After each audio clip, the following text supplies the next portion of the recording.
বাবা, কালকে যদি আমার স্কুলে বেতন না দাও, কালকে তাহলে স্কুলে যাবো না।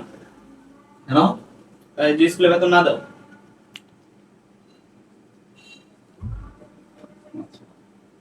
বাবা, কালকে যদি কোচিং এর বেতন না দাও তাহলে আমি কালকে কোচিং এ যাবো না।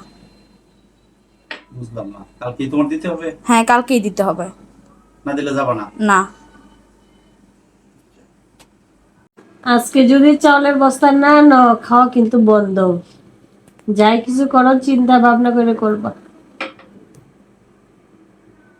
বুঝলাম না, এক যুগে সবাই আন্দোলনের মতো অবস্থা, মনে হচ্ছে যে এটা আন্দোলনের আভাস পাচ্ছি আমি। তোমরা কি আমারে তত্ত্বাবধায়ক সরকার মনে করতেছো? আমি পারি না আর পারি না।